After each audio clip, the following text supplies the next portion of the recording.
We love to see. That's tea. That's early tea. Oh my Tea. God. Exclusive. Exclusive. You heard it here first.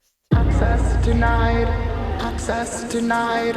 Access denied. Hey y'all, it's your host Jessica Jordan, and I'm here on Access Denied, the podcast dedicated to helping you get over your fear of rejection, one episode at a time. Let's go! Friends, welcome to the first official episode of Access Denied Season 2. I could not be more excited to be back in your car stereos, in your earbuds, or wherever you're watching today's video every single week. The lineup for Season 2 is incredible. But today's guest, I am so pumped to introduce. Today, I am joined by Przy, who is a fellow content creator and a longtime personal inspiration for me as a creator and as a self-love advocate. Anna is truly amazing. I'm so lucky to be able to call her a friend. And I cannot wait for you guys to get to know her and hear her story in today's episode. But with that said, I do need to offer a word of warning that we cover some pretty heavy topics in this first episode back. We talk about things like mental health and depression, as well as eating disorder recovery. If these are triggering topics for you, I totally get it. Feel free to skip ahead, skip over these. Take care of yourselves, keep it up, cutie, and let's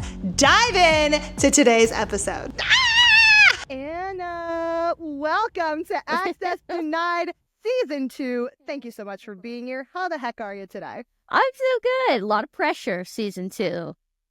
Season 2? I mean, I would hope that it would take the pressure off, actually. But maybe not. Maybe it is pressure. It's like, we got to keep the vibes going. Keep the vibe. Well, you're the perfect person to bring the vibes, I gotta say. I'm going to tell you this. I don't think I've told you this. I organically found your content when I was living in the UK. Fun fact. Oh my gosh.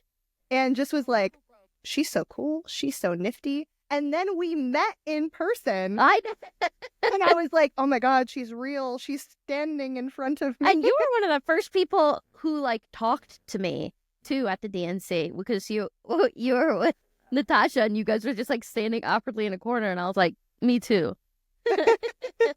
That is true. The DNC was interesting. Yes. So everybody, we met at the Democratic National Convention in Chicago. What was that? August of 2024? Yeah, wild times.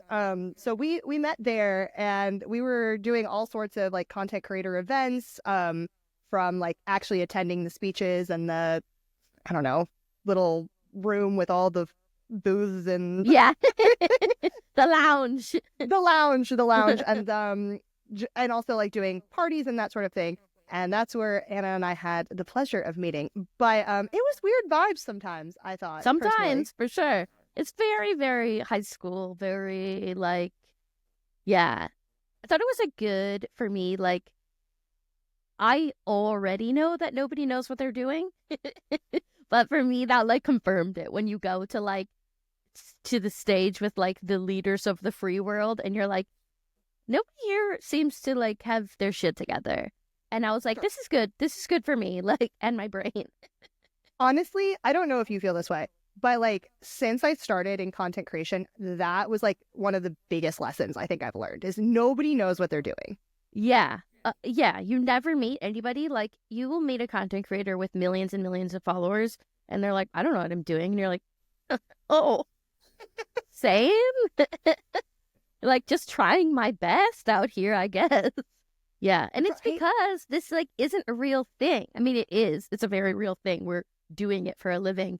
But it's also this I saw somebody made a comment and they said, I can't find any YouTubes, current YouTubes about how to become a content creator. And somebody commented and they were like, that's because it doesn't exist. We're making it up as we go along. Well, I think part of that too is it's such a new profession, right? Yeah. Because to your point, it is real. We make money from it. It is our Yes. job. But at the same time, there's no roadmap. Nobody's ever done this. All these platforms just came on the scene. YouTube, Yeah. I guess, is a decade old. Instagram's kind of Crazy. close. But TikTok is, TikTok. It's only 5 years old, right? It's only 5 years old. I don't know. We're both on Red Note now. Is that how you say it? Yeah. Red Note? Yeah. Yeah, there you go. Jiaohongshu. Look at you pulling out the Mandarin. I know. Listen, I've been practicing. Well, I love that so much. But I think also not even just on the creator side of it either, though, but like you work with like these big brands, like Mhm. whatever, and it's Oh my suddenly gosh. like, Yes. Talk what is about going on? breaking down this like barrier to the world for me, where you think like the first brand I ever got to deal with was Dove, right? Like Dove, soap. Like Huge. this has been in my shower my whole life, and then nothing against them. It was just so human. I was like, oh, it's just people, and it's just people trying to do their jobs the best they can. Like every step of the way has been these little moments where it's like, oh my God, I'm not out of my league, no matter how much I feel like I'm out of my league. Honestly, yeah, I'm like going through my brain. I think there's only been one brand, maybe two. I could maybe make an argument for two where I've been like, they kind of know what they're doing. That's cool. Like in my Yeah. brain, and everybody else, I'm like, Yeah. this is just a free for all. We're all just hoping for the best. Yes, and but it really is because it's new. It's like, hey, we want to do this campaign that we're making up out of thin air. Like, what do you think? And it's like, yeah. And then it changes as you go. And even I was actually like really, this is just insider information. I was actually really glad to see, because I did 2 campaigns with them. For the second campaign, they let go of the reins and they were like, hey, we kind of realized that we didn't know what we were doing, and you probably do. So for this next campaign, it's your ball game. Like, you make the content you want to make. And I was like, thank God. Because yeah, when somebody else writes your content, it's not going to come across organic. It's going to come across strange. So 100%. I love that. That's like, we love growth. We love growth. We love to see improvement. And that's all we Yeah. can ask of people, right? that's my yes. I'm jumping all over the place. I'm so sorry. Do Well, me too. you have questions? Should I wait? Well, I was gonna just like be like, speaks a little bit to who you are and your content. I would Oh. love for you to talk more about that. Yes, but totally. But in addition to my content, which is like mental health comedy, it's literally just personal growth. And the thing that you're seeing me do in my content is literally me learning in real time. And so it's so funny when people are like, "How did you know?" And I'm like, "Oh, I don't know. I'm trying just like you. This message is for me, and I'm glad you needed it too. But it's just me trying to sort through all of these preconceived notions I have about the world and all of these societal standards that I've held myself to so strictly for so many years. And now I'm like, wait a second. I am society. Why don't I make the standard?" and kind of realizing that's possible is nuts. But in the vein of all I can ever ask is that people are willing to learn and grow. I have taken my internet content into the real world, and I have a stage show, and that is literally how I start the show, because I talk so much shit about my parents in the show. But like in the end, we get to a place where like we don't see eye to eye, but we have rapport now. But but I do start the show by saying, hey, all I can ever ask of anybody is to be willing to learn and grow. Like, these are things they did in the 90s. Like, I'm not we've worked on it. And so it's, yeah, but that's like for me. And if you're not willing to learn and grow, it's like, okay, bye. I don't have time. Period. Goodbye. Reciprocity is super important. We both have Yeah. to like give and take a little bit. That's how Yes, relationships work. yes. Right? Honestly, it's the bare minimum these days, but yes. Oh God, I know. I do like to keep up with your dating posting, because I like, fortunately and unfortunately, no, it's fortunate. My husband is awesome and I love him.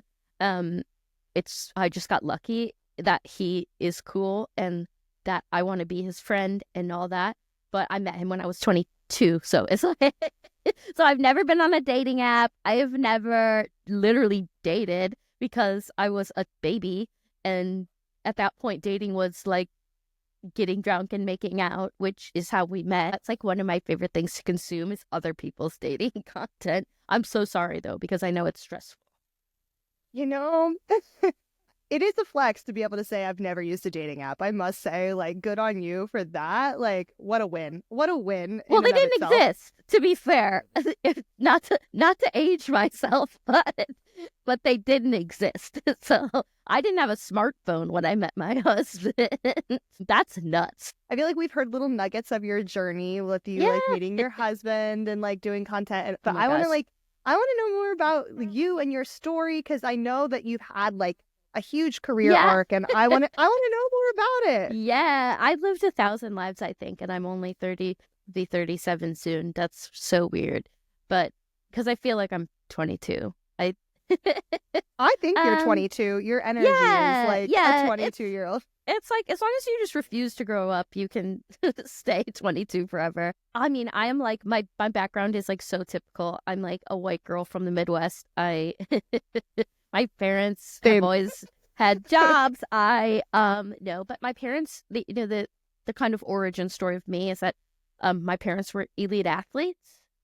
And so when I was a kid, I obviously grew up in a very strange environment of like these two world-class athletes competing in world championships and these people that they were so I'm born and it's like, oh, no pressure, like, cool, I feel good and not stressed at all about this. These two most impressive people I've ever met who like can pivot so well. I'm sure it's not easily, right? It's just me perceiving it as easy. But, like, okay, my dad got a heart transplant when I was 4 and then, like, pivoted from, like, he still is a huge athlete, but kind of pivoted from competing to making that his career. Like, leaving a career he'd been at for his entire 20s, starting a company from the ground up and, like, redoing his life. And then my mom, she was a nurse. Then she decided to go back to school and become, like a clinical nurse specialist in bone marrow transplant. And then went back to school again and became a nurse practitioner and then went back to school again to get her PhD. And just like these two people who I'm constantly like living in their home, like, oh my God, what am I going to do with myself? And I came out goofy, like so goofy and trying to fit into this space of people where it's also on top of all of that, it's like a deeply ingrained household of misogyny and people raised in the 60s can be, my dad is one of those people who like thinks reverse racism is a real thing, and you're just like, yeah, it's complicated. And I got really messed up, unfortunately. And I had an eating disorder since I was 7, through high school and college, and I also was an athlete. Because that's all I knew. I didn't really know how to fit into my life, and I didn't know how to fit into the world because I only had one view of it. And I always say the internet saved my life, much later down the road, but obviously it was too late to save so many, and it's why it's like, oh, fucking boomers. But at the same time, it's like, I know that you only had access to the information you had access to. And same with me. Like, I'm a product of my environment. And so I came out of this household very strange, thinking the only thing that would make me valuable is, fitting into this mold. And so I ran in college and I tried to be this person that I thought I was supposed to be. Eating sort of took over my life and I got injured. So then I lose my scholarship. I lose the only way I've ever connected to my family. I lose essentially everything to me at 19. It's like I have nothing. My only friends were, I lived with 4 of my teammates. I ate with my teammates. This was all I had. And so I ran away to Florida. I make a joke, I always say, because what every malnourished 19-year-old needs is boys, booze, and beaches. And I just kind of accelerated everything falling apart, which was for the best.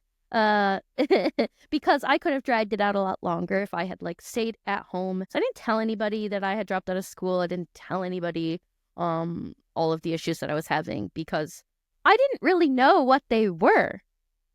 because I came from this household where mental health was not a thing. Talking about your problems was not a thing. It's a keep it to yourself. And this is the way it's always been. So this is the way it's going to be. And so I'm like, well, I can't stand up without passing out. Things are going terribly and I'm scared. And so I went to the school, even though I had literally not been to class in a month. And I was like, hey, is there like, can someone help me?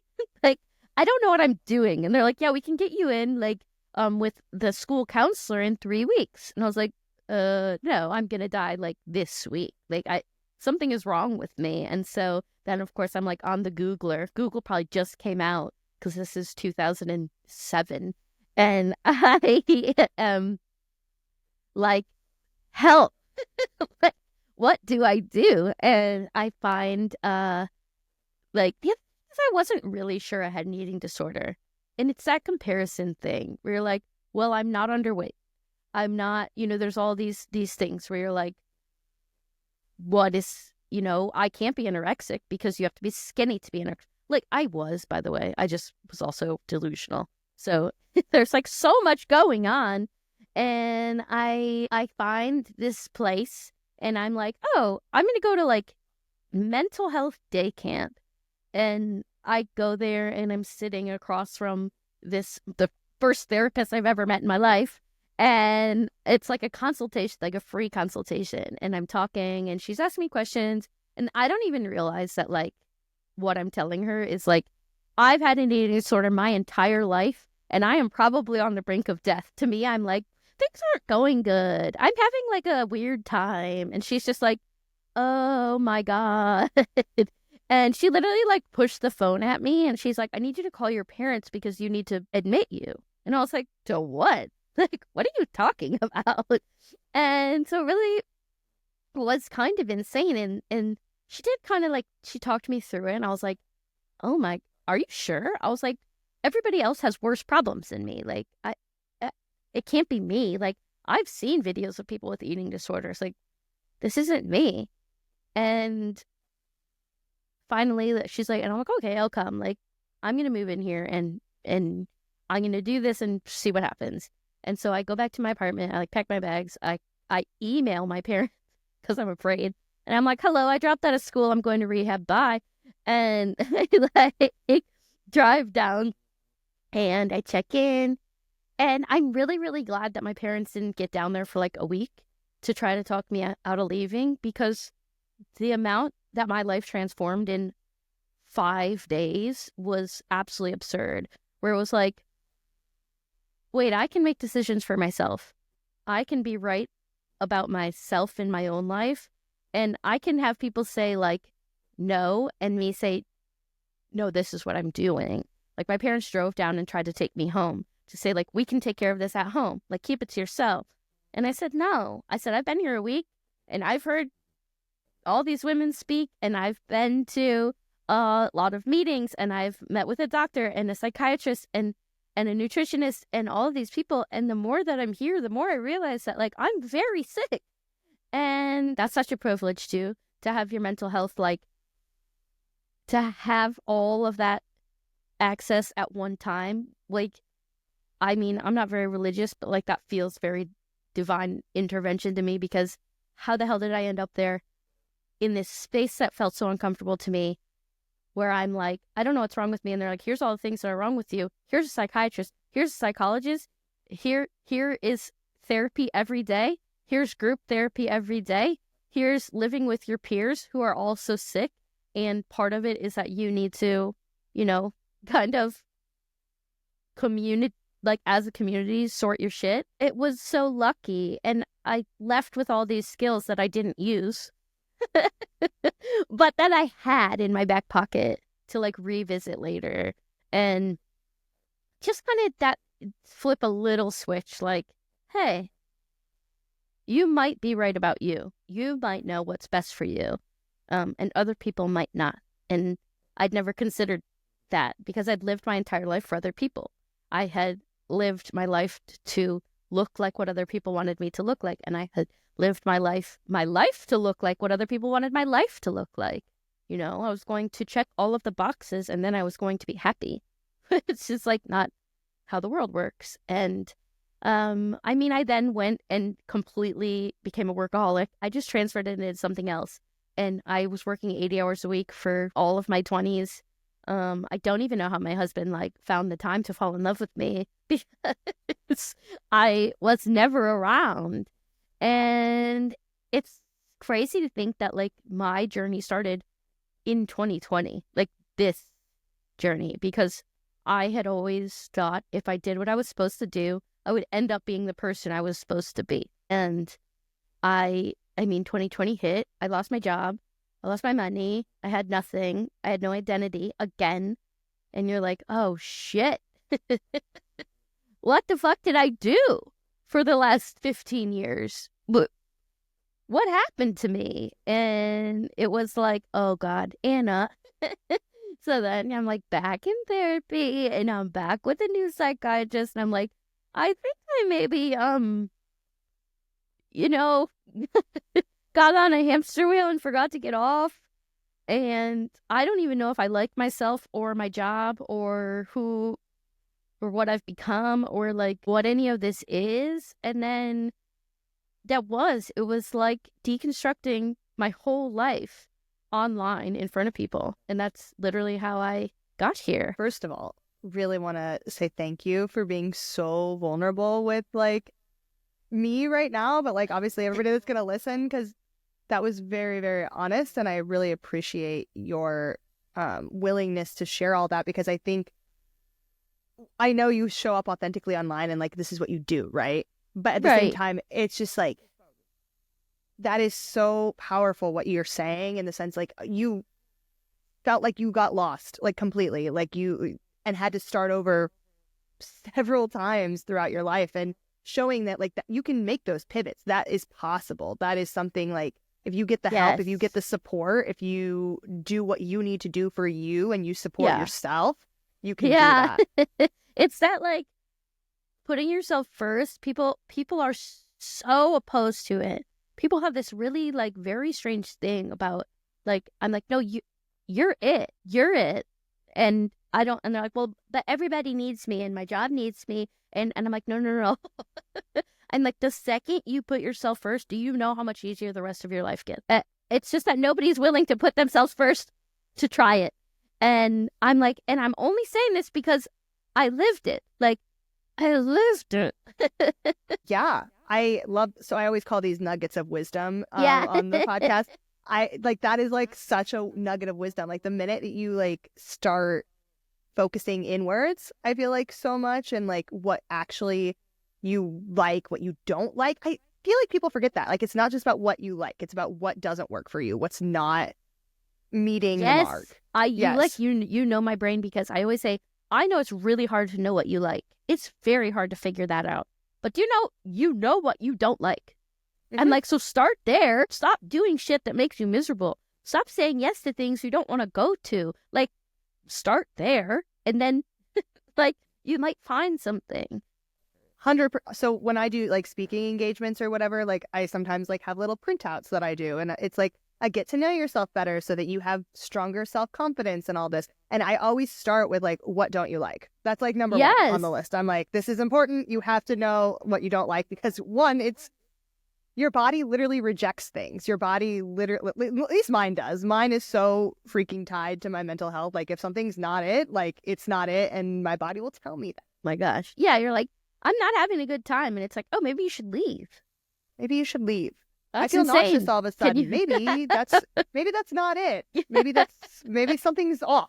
Every time I hang out with this person, I leave feeling very weird and off. And it's oh, could it be that those just aren't the people you need in your space? I don't know. Think about it, though. It's the way that it's such a thing. People don't talk about, especially women's intuition, right? And how it's so tied to our external environment and how we're able to pick up on subtle things. It's a sixth sense, if you will. It's wonderful. And then you're oh, it's so weird how I walked away from that situation and I feel much better. So strange. It's interesting. I had that experience with my divorce personally. I was sick all the time. all the time. And I moved back to the States and suddenly I'm not sick anymore. Oh, Who knew? yeah. Who knew? Yes, I literally, that's so right, because I was so physically ill in my last relationship before I met my husband. I literally would wake up in the morning so fucking nauseous and like couldn't eat and was like, I don't know what's wrong with me. And it was like, this man hates you. Like, Yes, and that's the tea. why have you changed your entire life and like done all of the things he's asked you to do, and not one of those things was the thing you wanted to do? Like that didn't raise any suspicions for you, like that this wasn't it? It was like, no, this has to be it. I know this is it. And I can just have a bite of bread every morning and that'll be fine because I'm too sick to eat anything else. That makes so much sense. That, like, listen, with my ex, my stomach issues started about like 2 weeks before my wedding. I didn't think that was weird. That wasn't strange. You're like, oh, I don't know. Maybe it was something, and then it just progressively got worse, and I lost like 40 pounds in a month, and like there was like, it was super normal. no signs. No No signs. signs. Who knew? Would have never known. Right. That's like when Right. people are like, you didn't know you had an eating disorder? And I'm like, well, the blacking out when you stand up and all my skin was falling off and all these, you're like, no, I just thought, something was going on. Well, actually, I want to talk about that for a minute if you're open to talking about Yeah, it. of course. Reason being, I feel like, so this is obviously Access Denied is a podcast about rejection in many ways, right? Mhm. Like that's kind of the overarching theme. Rejection, being told no, failure, discrimination, whatever. But like I don't know if you experienced this, but I also grew up and had an eating disorder, right? And I would tell the doctor that the reason that I wasn't eating was because I felt sick all the time and I was afraid of throwing up. That in and of itself is a mental health problem, right? Like that is a clear, like right then and there, that should have been like, all right, well, let's evaluate the fear aspect of it. And then maybe other parts will get better. Immediately it went into like, let's search for a diagnosis. Clearly, if you're nauseous, which in some capacities I appreciate, right? Like I was being taken seriously as a patient. Like these Yeah. doctors are like, hey, something's wrong with her. She's not eating. She's losing weight. Like we have to fix it. But then they never found anything. And I was never treated for an eating disorder. And it felt like, to this day, like I'll relapse and I'll like go into periods where I don't like eat like I should. And I see that the residual aspects of that. And again, self-awareness has helped massively with being able to call it what it was and not just like a weird blip in time or whatever. Yeah. But I think there's so much when it comes to eating disorders where it's like you package up, wow, that was not full words. You package it up in like a box of like bulimia or anorexia or like, and if it's not exactly that, if you don't look like the mold, if Yeah. you're not like stick thin, I you don't have wasn't an sick eating enough. disorder. I'm not sick enough. Mhm. I don't do that. I don't do that, and I don't look like her. The other thing that's so like when you're talking about diagnosing the wrong thing,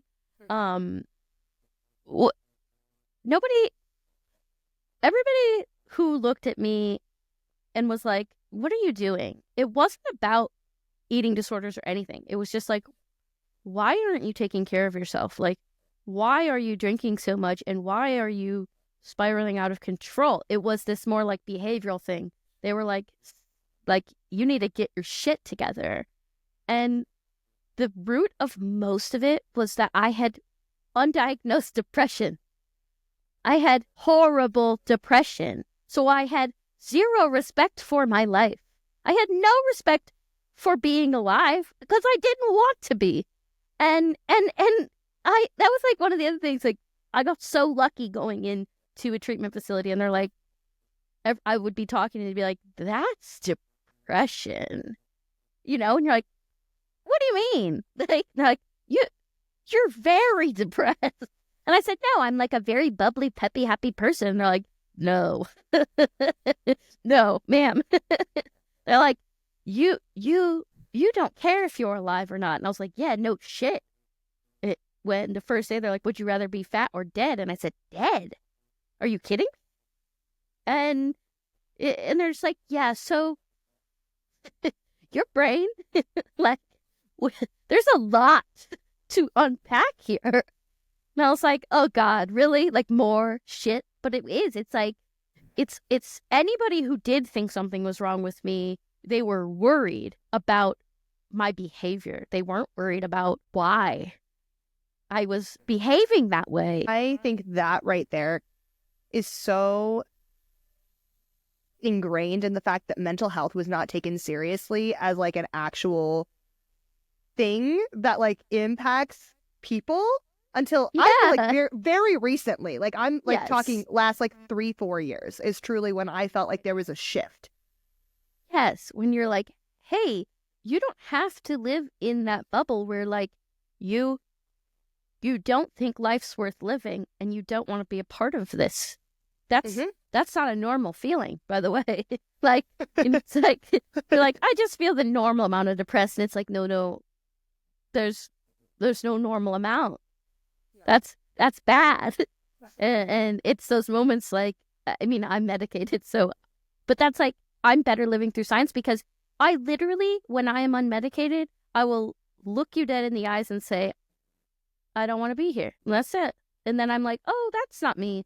That's something else going on. That's just a wire that got crossed. Don't listen to that one. We can fix her. But yeah, it is. It's like everything in my life was stemming from these mental health issues that were undiagnosed and untreated. And no one was worried about that. They were just worried that I was a rebellious teen. And it's like trying to fix the symptoms, but not the actual like problem. Yeah, it's like stop doing that. And it's like, no, why? Why? I can't. I physically can't. So try again. It's like, I mean, truly, like a good comparison, I feel like, is like when we take cold medicine to mask the symptoms of having a cold, but like you can't fix the common cold. Like there's no like medicine to cure it. Like you just have to let it run its course.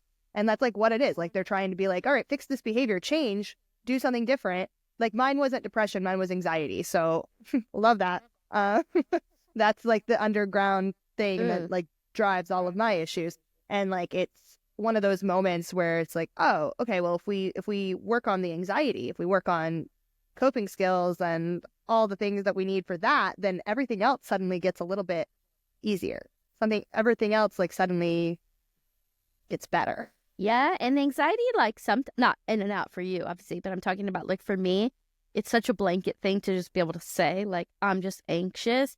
And like for me, it's taken me 37 years to figure out that I don't have anxiety. I have ADHD, and that causes me frustration. I don't have anxiety for no reason, right? I don't have any I don't have those fears of things unfounded.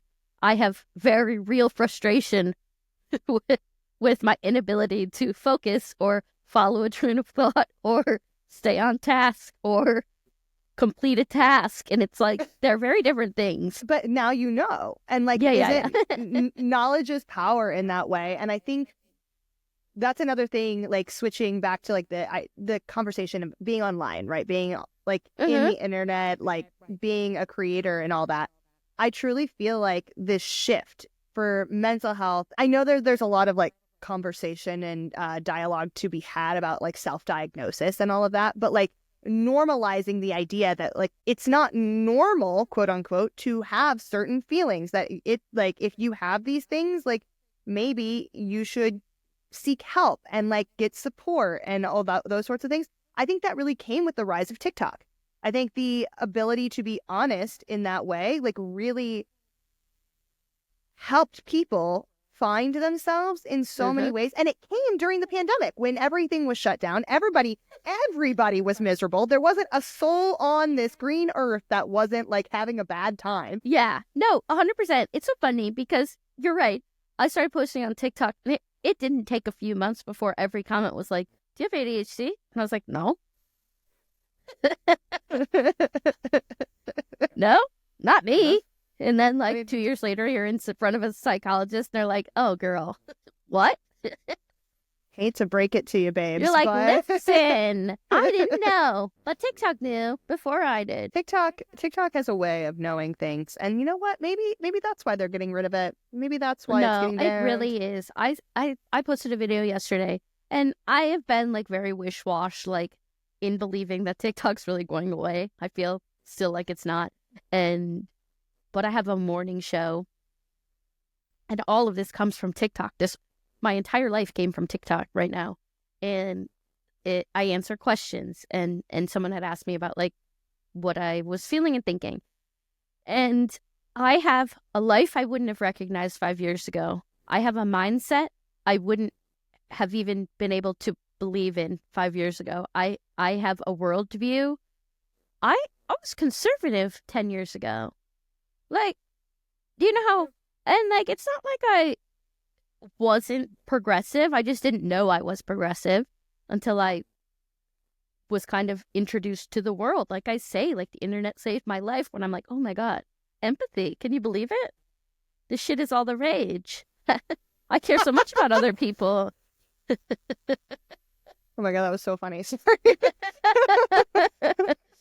Yes. And just, I mean, it just gives you so much access to the world.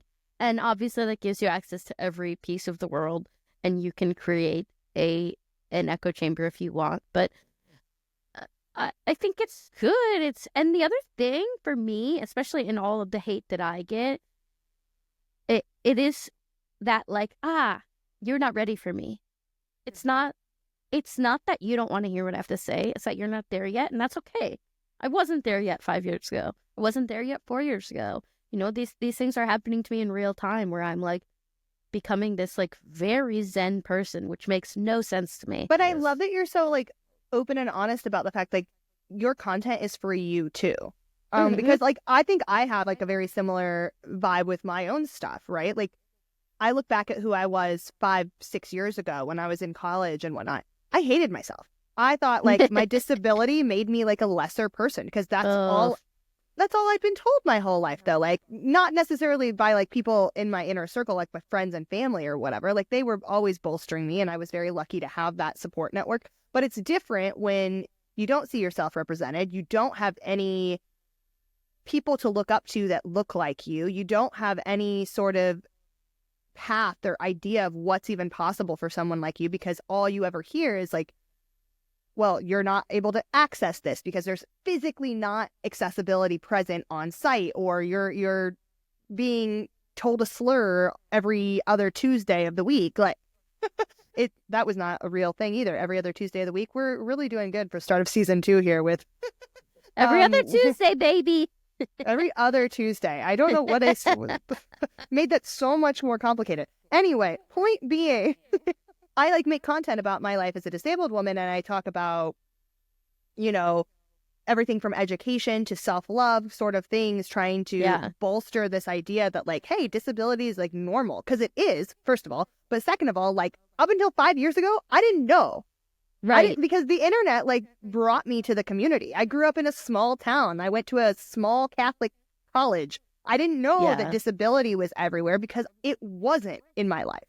The internet is so, and I know it has its flaws, but like to me, it's so magical because it is. I spent my entire life trying to fit into spaces that didn't want me or need me, or trying to fit in with people who didn't want me or need me because they were just the people in my vicinity. And the internet and creating community online gave me this the permission to be like, I don't have to go into a room that doesn't want me in it. I don't have to. I don't have to walk into a space like, and if I can't find one, I can make one. What? It's like it just and especially for like, I have to tell you too, because I am not, I mean, I literally never leave my house. So I'm not around people with disabilities, like physical or like even inside the DNC, just watching how inaccessible things were.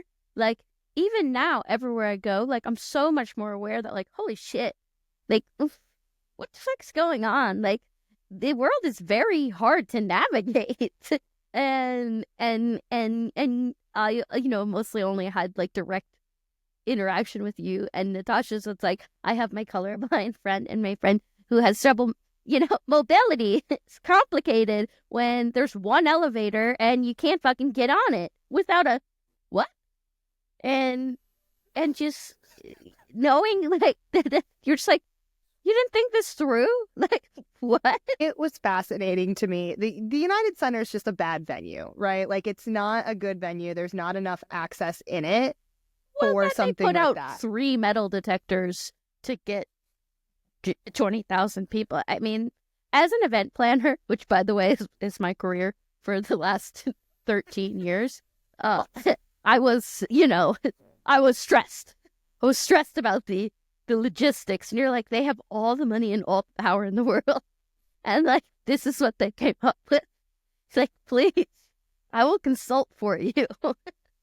There were so many things that could have gone better about that whole like week, for so many, and not just for creators, right? Like, I feel like it was always one thing.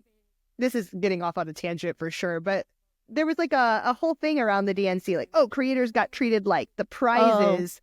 And all this stuff. And I was like, all right, I don't want to whine about like my experience in general, but I think there's a bigger conversation to be had about access, because the DNC, it's meant to be something that is open and welcome to people who are supporters of the Democratic Party. And like, if we're we're talking about general accessibility, and not just in terms of like being a wheelchair user, but just in general, like getting into that space. I'm like, that was getting inside. Bad. Getting inside was bad. It was a bad time. And leaving an even worse time.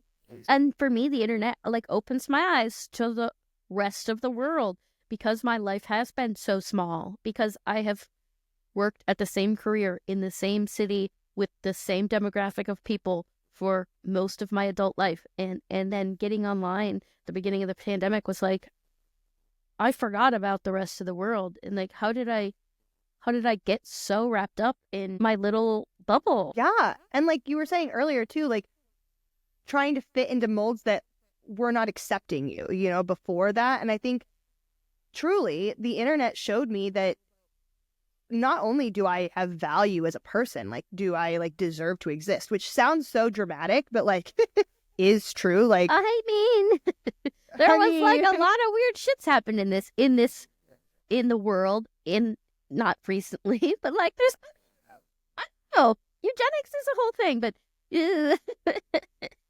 but to be fair, they would wipe me out. They would wipe me out too. And a mentally ill, infertile woman. Like, there's just like please don't continue that down the line. Don't put more of that in the world. Point being, though, like, you have to find groups of people that won't reject you for you being who you are, Yeah. And like, those people exist. The world is huge. We have 8 billion people on this planet. Like, people exist that want to be welcoming. People exist, and like, finding them is not always going to be in your back corner. If you came from the middle of freaking nowhere in the armpit of America, like I did, then like sometimes the people that accept you are not going to be there. Yeah, there's literally no mystery why they don't want us to have TikTok. The mystery's gone. It's like, hey, like we need you to be less, like, there's too much empathy going on. There's a little bit too much understanding happening here. And we need you to get your shit together so that we can become a white nation of religion. I don't know. I mean, I'll say the word that Joe Biden said last night: an oligarchy. I mean, that's what we're heading towards right now. Something probably worse than that, I would probably say. But he said a word that's strong enough for now. I know we're getting off track, but can I just say something? I'm like terrified for like my parents who don't consume the news and who don't and aren't online and are just like, oh, what's happening? And I'm like, I need you to pay attention because it's going to affect your life too. And it's like, oh my God, you need to be more nervous. I mean, there's a healthy line, right, of like knowing and looking away. And I'm just like, you don't look at anything. You're just voting the way you voted your whole life. At some point, you gotta read something. I don't. Yeah, you gotta like read the news. Not even the news. I don't know. Just ask somebody. Ask somebody. Have a conversation. I love conversations. That's what we're doing. Gosh. We're having a conversation. My parents are like again, my mom listens to my show every morning, which is like insane to me. And she's just like, I'm just learning so much. And I'm like, I know. I'm probably rocking your world because I know how your mind works. Well, I hope you don't feel pressure in that way of like having to like be an educator, because that's not fun, especially for your like parents or whatever. But I also hope that you feel like fulfilled in a way, maybe, of being like an exposure to that for them. Oh my gosh, I'm the fact.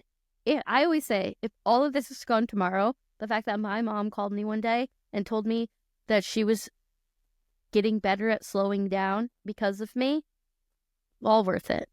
Like, in my 36 years of life, it was the best phone call I ever received. And I was like, that is all I've ever wanted, is for you to acknowledge that, like, it would be okay to sit in a chair for 30 seconds and chill.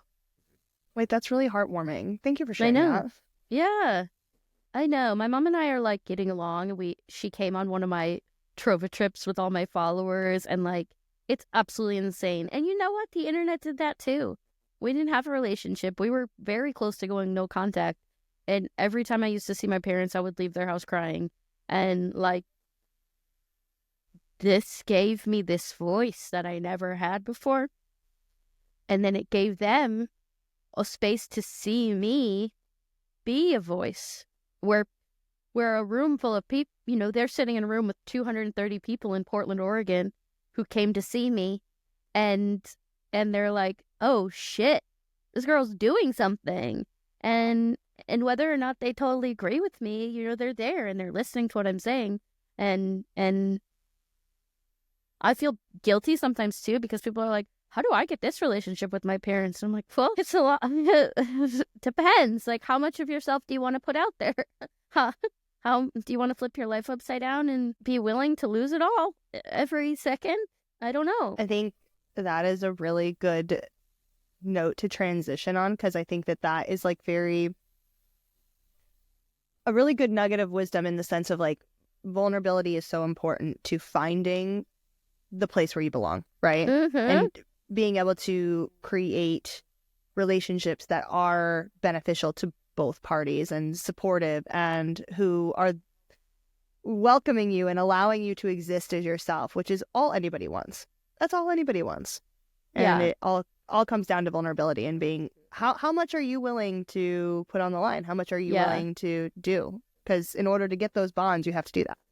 And even especially like with my relationship with my parents, when I started putting really heavy boundaries between us, it was really important that I explained to them that it wasn't because I didn't want to be around them or because I didn't like them. It was because I care about them, and I care enough about our relationship to want it to thrive. And I'm telling you, this is the way that's going to happen. It's setting us up for success because I want this to work. It's not because I hate you. It is because we need to see each other in productive ways, and we need to speak with each other in productive ways, and we need to do these things in a way that's going to work for us, and not just force you to see me because I want you to listen to me. It's like we both, I care about you and I want this to work. And I think sometimes people think boundaries are because you don't care about them. And it's like, no, I'm putting this here because I need it, or I care about myself more than I care about, you know, one way or the other. Boundary is about protecting a relationship, whatever that is. I love boundaries. I'm not very good at setting them all the time, but I do love them. I like when other people set them with me. I don't know if that makes sense, but I really like actually very much appreciate that. I say that a lot with my friends. Like, if you're upset about something, you need to set the boundary. Like, I don't know until you communicate with me. Yeah. Mm-hmm. Yeah, I'm not going to know. And that's like, I mean, I obviously just left a career after a million years, and my whole life was this job. These are the people I've spent every day of my life with since I was 23. And that leaving, and that fear, and that like running through all these scenarios in my head, like they hate me, they resent me, and it's like, have they told you that they resent you? Have they expressed to you that you ruined their life? And like, no, you are putting that on yourself. And if they care enough and you are ruining their life, they'll tell you.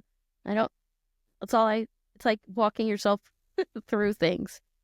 I feel like the overarching like thing that has like been a thread throughout most of this is like the idea of what society would deem as like a quote unquote failure, right? Like you have all these moments of like, okay, falling out with family, eating disorder, changing careers, like all of these things that I feel like are preached at us as children. Like you want to avoid these at all costs. And one thing that like with this podcast, when I like list out what everything that we talk about on here, I always put failure in quotation marks because I don't believe in like the idea of there's failure. Like no such thing. It's just, you just go do something else.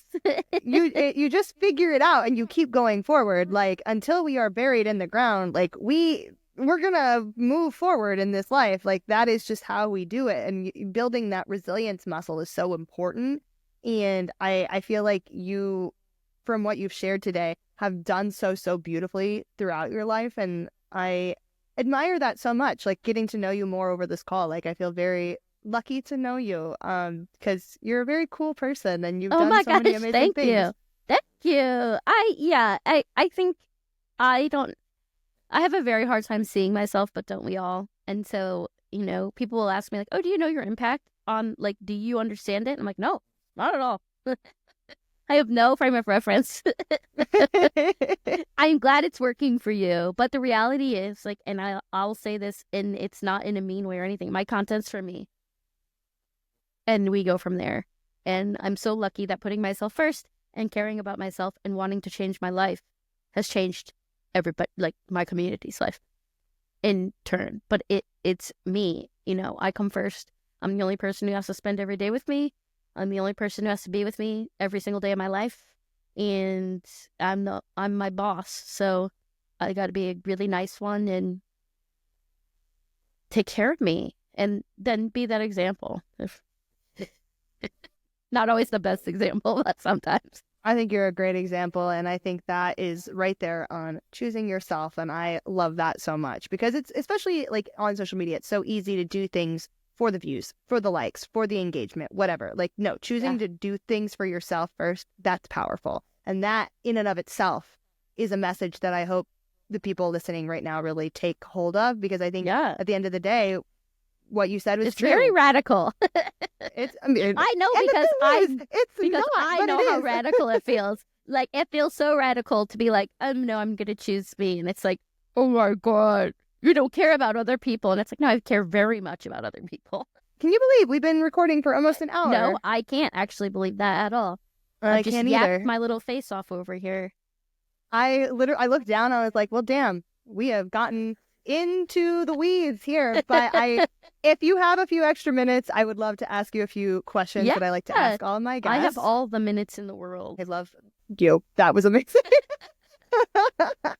Okay, big serious question here to start us off. When you're feeling down or unmotivated, what is a song that you will put on and it will immediately kind of lift your spirits just a little bit? It doesn't have to like obviously completely switch the wheel or whatever. I can do it with a broken heart.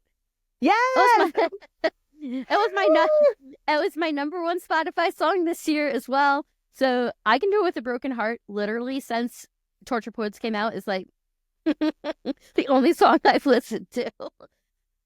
Okay, I love that so much. Thank you for saying it, Taylor. I don't know if anybody last season said a Taylor Swift song, and that my gosh. Like, the last 2 years of my life have been very Taylor focused. I mean, same. I went to the second Eras show for my birthday. My 35th birthday, I was at Taylor Swift in Las Vegas. Yeah, it's crazy. And then I went in Detroit. This is crazy. I'm so sorry. Again, getting off track. But I met a girl on Facebook, literally talk about the internet. I just like randomly in a buy-sell trade group. And she's like, she's like, hey, does anybody want to go in on a $22,000 suite? So we get like 38 people.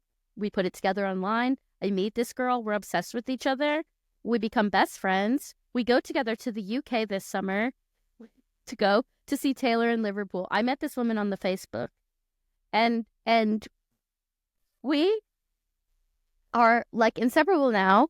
We go to Liverpool. We go to Scotland on vacation. We get engagement photos taken of us in Edinburgh.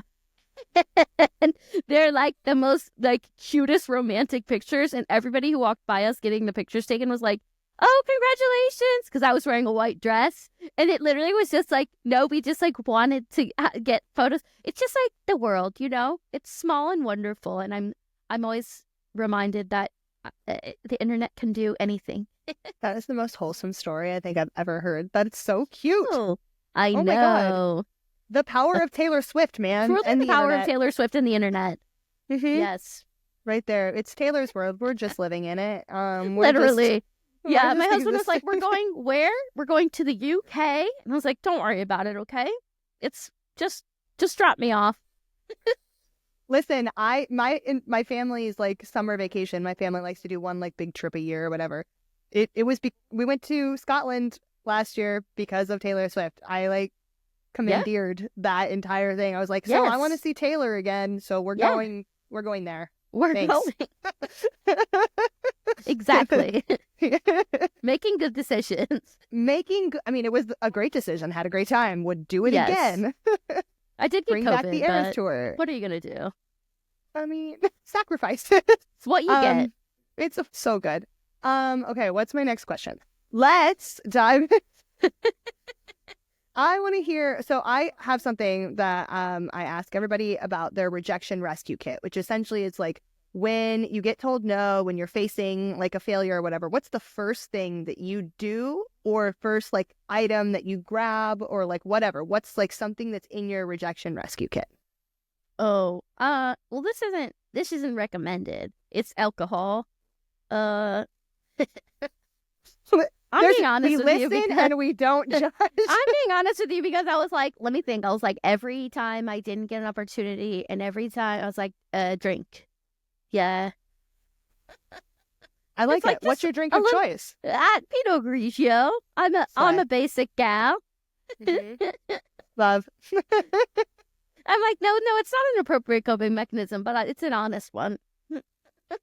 And you know what? I love it. I too will reach for a bottle of wine on a bad day. So Yeah. I get it. Do you Yeah. understand? Yeah. We're here. We listen That's- and we don't that's my judge. I'm gonna say it again.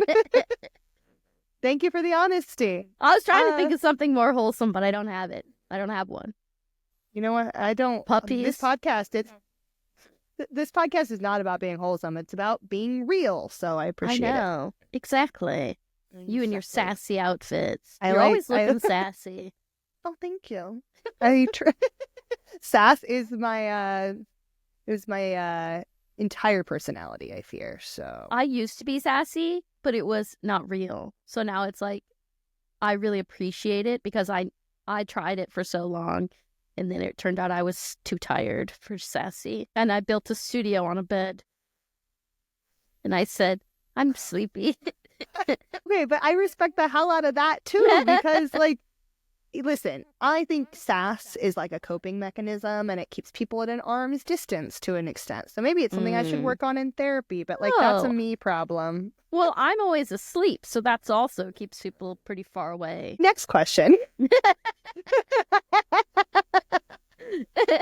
What was the last thing that you did scared? Everything. Wake up in the morning. No, but everything I do, I'm terrified. And everybody always says, like, aren't you scared when you get on stage in front of people? And I'm like, yep. Petrified. Mm-hmm. The most terrified. I live my life terrified because I have a lot of fears. And like even last night, the last thing I did petrified, I went to a middle school band concert to see my friend's daughter play the trombone. And I know. Sorry, I play trombone. That's what Yes, that's amazing.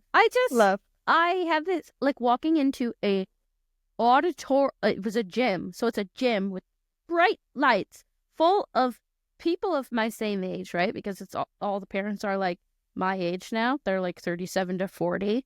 And the thought of walking in there and being perceived as like by real people in the real world who I haven't chosen to be with, right? It's much different than like when I leave the home and I go do things that I've chosen to do with people that I want to be around. It's like walking into a room where I don't know anybody, and I don't know. It's also probably my problem that I'm judging them, like, for thinking they're judging me, and I'm sure they're not thinking about me. But yeah, it's like, no, I want to support Allie, and I want to see her play the trombone, so I'm going to do this. But it's like, God, I hate leaving the house. So scary out there. When I don't have a say in who's going to be around me, that's terrifying. What if you run into somebody that just, like, isn't nice? Right? Is the worst. Yeah. Or an ex. Oh, God. Oh, yeah, that's a fear of mine, let me tell you. Every time I leave the house, I don't know. Lesson learned. So off Don't topic. date in your building. Don't date in your building. You can Don't cut do it. this out, but my husband and I literally, like, we say it's because we didn't like living there anymore, but we literally moved out of the town we met in because we had both too much history with too many people there.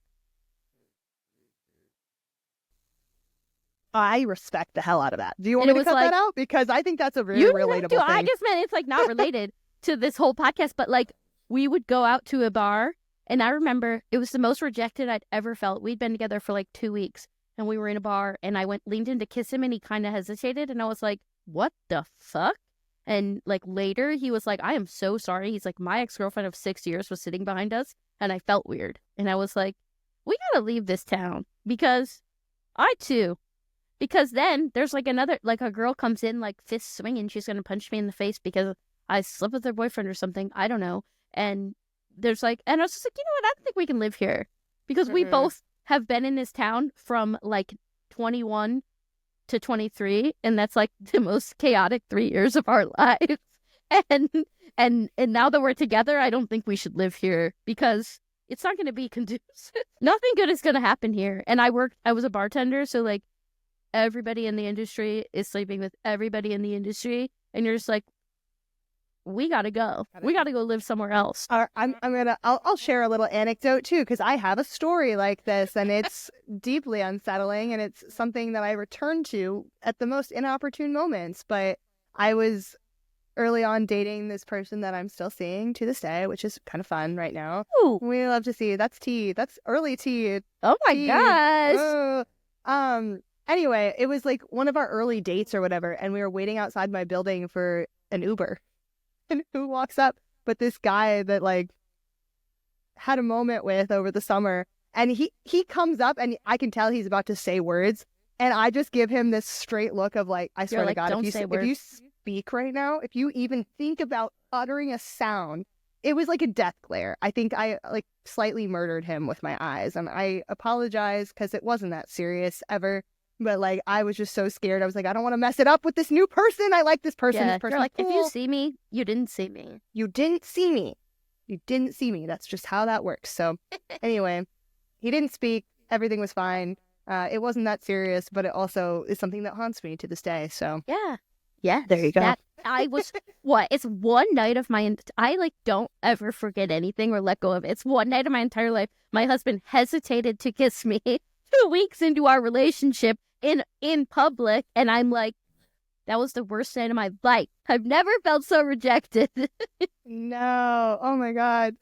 I that's actually horrifying though. Like, that would be Yeah. I was like, what did I do? Like, what? Oh, I'm like, and I'm a toddler, so I don't, like, I was just born that day. I never talk about my husband, so there you go. Exclusive.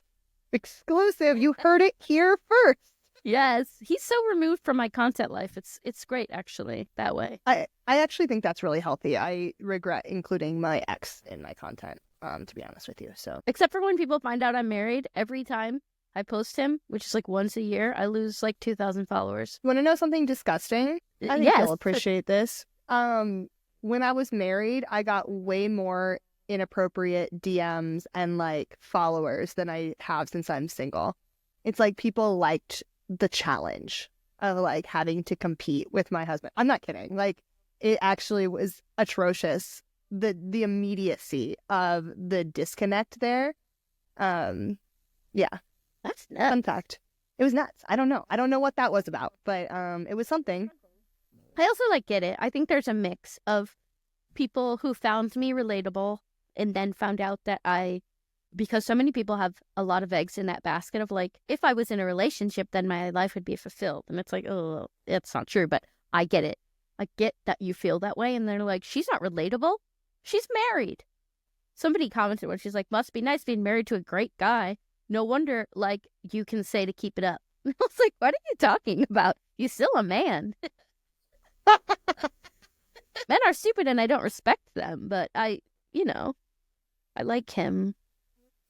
This one There's an particular exception one's to okay. every rule. Yeah, but no, and then the other one is like men who have some weird little fantasy. I mean, unfortunately, they are, the internet comes with a price, and I feel like that is the price, right? A little bit? Yeah. I'm like the manic pixie dream girl of a 40-year-old. They're like, she's so quirky and strange, and it's like, but you wouldn't actually like me if you met. It's it's the idea. It's the parasocial relationships. Yeah. Mm-hmm. It's like, we wouldn't get along in real life. I'm just letting you know right now. There's no way. I think about that too. Like, I get like weirdos in my inbox, and I'm like, you would hate me. You would hate me. Like, some guy yesterday was like, you're such a goddess. I just like want to worship you. You're so wonderful. I'm like, you definitely would think that I'm insane if you met me in person. So Yes, yeah. Correct. Mm-hmm. That's my, Mm-hmm. yeah. People are like, I want to hang out with you. And I'm like, I don't know. I don't know if it's what you would think. There'd be a lot more silence than you'd expect. Unless, like, you wanted to talk about what I want to talk about exactly. Taylor Specifically. Swift. Like, Yeah, yes. Yeah. or how to get around the DNC. It's very Oh my God. complicated.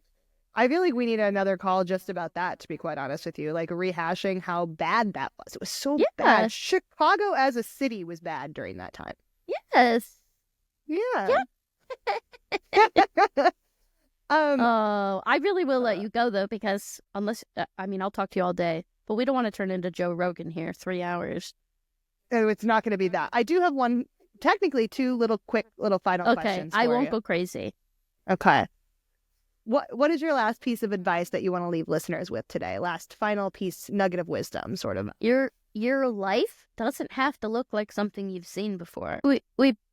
We're the architect of our own lives, and we think like we're building it to look like something we've seen before that we perceive as it. Like, that's the life I want to build. And it's like, oh, but did you know you could just make up something else? Like, and I say the same thing about relationships. Like, your life doesn't have to look like anything you've ever seen before. Your relationship doesn't have to look like anything you've ever seen before. I got full body chills when you said that. That was intense. I love it. Yes, that was so good. She's got nuggets. Nuggets. I'm gonna be eating good tonight. If there's one thing I have, it's nuggets.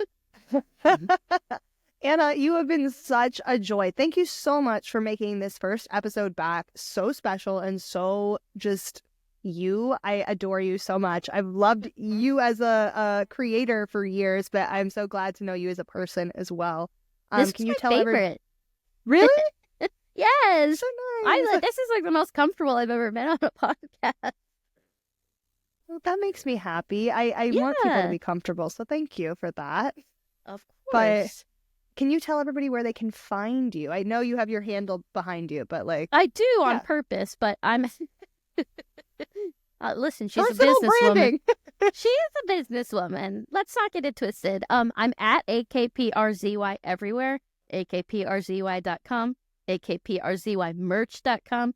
I'm at AKPRZY on Instagram, YouTube, TikTok, Lemonade, Clapper. This one with an 8-ball. I'll be on Neptune. I'll be on Once or something. I'm at AKPRZY on Snapchat, Threads. The only app I don't have is Twitter. I was hoping you were going to say that. Yeah, I don't have that one. I got banned a long time ago, and I said, okay, bye. You got banned? I mean, on purpose. I just kept saying mean things about Elon when he bought it, and then that was that. That's fair. I knew I was going to leave anyway, so I thought I'd troll my way out. I respect the hell out of that. Have a little fun. You're such an icon. You're such an icon. Elon's the worst. Thank you for that. Exactly. I still have my account. Maybe that's what I should do. Maybe that's how I rebel. Just troll your way out. the next couple of days here. We are recording this pre-inauguration, folks, so we're not in the changed world yet. We're gonna see how that goes. I scheduled an eye exam during the inauguration, so I'll be busy. I love that. I think I have a hot date with my busy. couch. I can't be there. I have to go get my eyes checked. I have to buy take a some nap, new glasses. so I can't feel see. that. It's the whole thing. Well, I hope your eye appointment goes well. I'm sure it's going to be It's gonna go better than the inauguration, I'm sure. Sure will. It can't go worse, so that's cool. Yeah. Friend, it's been so real. Thank you for coming on Access Denied. You're the best. You're just the best. And that concludes another episode of Access Denied. Thank you guys so much for tuning in. If you like this week's episode, be sure to hit that subscription button and notification bell here on YouTube, or go check us out on Spotify, on Apple Podcasts, or wherever you get your podcasts so you never miss another episode. We have so much exciting content coming out for season 2. You're not going to want to miss it. I'd like to give a huge shout out to JP Warner Sound for dropping this sick beat that you're listening to right now. And finally, if you'd like to rep your love of Access Denied, you now can with our very exciting merch line, featuring a very special Access Denied mug so that you can sip your morning tea while you listen to me spill the accessibility. Anyways, friends, thank you so much once again for tuning in, and I'll see you next time. Bye!